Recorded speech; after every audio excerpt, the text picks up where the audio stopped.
Jaja and Didi.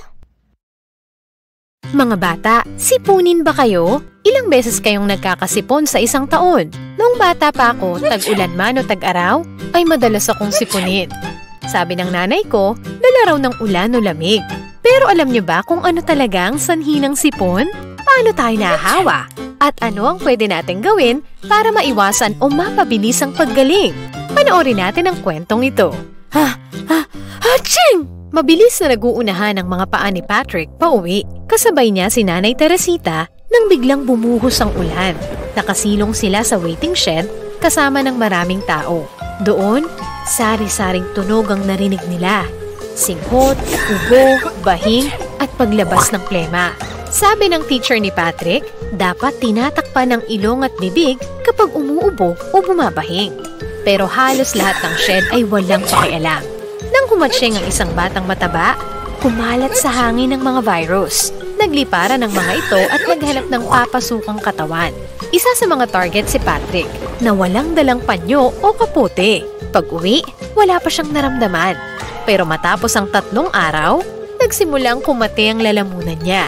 Barado ang ilong, mabigat ang ulo at nangihina ang katawan. Naku, may sipon ka na, sabi ni nanay. Ayon sa kanya, dala raw ng ulan. Pero agad siyang tinuwid ni Ate Sofia na nag-aaral ng nursing. Hindi ulan ang sanhi ng sipon, nanay. Virus po. Kapag nakapasok ito sa katawan at mahina ang resistensya, dumadami sila. Kaya tayo nagkakaroon ng sipon. Kapag allergy naman, walang virus sa sipon kaya hindi nakakahawa. Paano kumakalat? Tanong ni nanay. Sagot ni Sofia, sa hangin at sa kamay. Kaya kapag may bumahing, kailangan takpan ang ilong at bibig. At dapat laging maghugas ng kamay.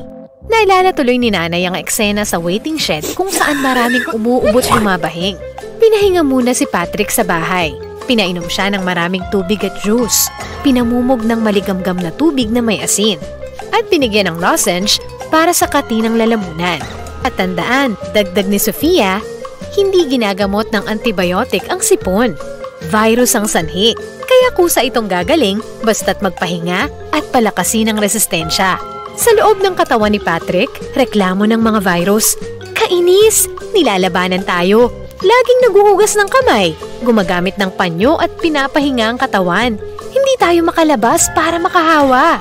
Unti-unti silang naubos hanggang tuluyang gumaling si Patrick.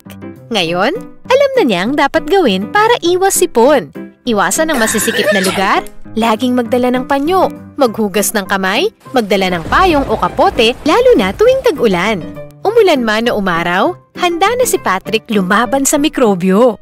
Thanks for watching. If you like this video, please subscribe.